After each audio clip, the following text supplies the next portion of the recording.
One of the most hotly debated topics I discuss with my clients is the concept of using a loan to assist with them in a purchase. The concept of using other people's money in order to finance a purchase is called leverage. And there's quite a few reasons why this topic is debated so frequently. Some of my clients are either in their later years or near retirement and don't want the responsibility of a mortgage payment. Some of them want to see a higher return yield and maybe don't want to tie up all their cash to buy this type of property they're interested in. And some just don't want a mortgage so they can have full control in case they do decide to sell later. And then of course, some just want to spread their investment around so it's not all tied up into a single project. I'm going to give you a quick rundown of what I personally feel is a responsible way to look at leverage. First, let me show you how using leverage can assist in both your return and your risk. To make numbers easy, let's say you have a $1 million property you're looking at. While searching, you notice that this $1 million property makes about $100,000 a year. If you choose to buy this property all cash and sell it in 5 years for the same $1 million price you paid for it, you'll make a fairly straightforward 10% return. But let's take a look at how much a return you can make by putting 30% down at a 5% interest rate. Now, your mortgage payment is a bit under half of the $100,000 per year, so you take home only about $55,000. And of course, if you sell it, you're going to have to repay the loan in full. Looking at this, your return went from 10% in an all-cash deal to a cash-on-cash return of over 18% with a nearly 21% internal rate of return.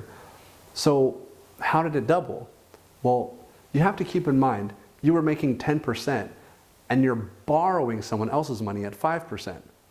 Imagine you borrow $5 from a friend who simply wants $6 in return. You then go out and buy a DVD or another product from a store and then immediately sell it to someone else for $10. You now have made a $4 profit after you pay your friend back. This is a good example of using positive leverage, using other people's money to make a profit which you couldn't have made before.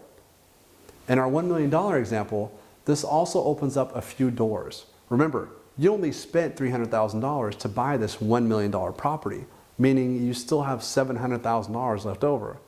Now you could go and buy 2 more additional properties. This also helps spread your risk around. What if one of the buildings is an apartment complex and the crime rate spikes in the area, making it harder to rent? All of your $1 million is in that single property and you are now at the full mercy of what happens to just that one individual property. It's as if you just threw all of your money into a single stock. If that one single stock does poorly and you haven't diversified, you don't have anything else to fall back on. Of course, leverage can also free up capital. As I discussed in my lease versus own video, if you own your property outright and are looking to expand but don't have the funds, you can use leverage properly and lease the space rather than owning it or borrow against it and expand. Again, as an example, if you have a $1 million property that you own outright but want to expand your business to other areas and grow, it may be sensible to sell your property to an investor and pay them rent. Or it may also be sensible to refinance the property and pay a mortgage to use the proceeds and expand. Again, leverage must be used responsibly. In the examples I gave, it would make no sense to have a $95,000 mortgage with only $100,000 income. It just doesn't make sense to barely be able to cover the mortgage payment. It's just too much risk. Also, in the lease versus own example, if you can't expand as a company, why would you want to put your property at risk by selling it and leasing it back, or even taking out a large mortgage that may be squandered trying if there is no set expansion plan?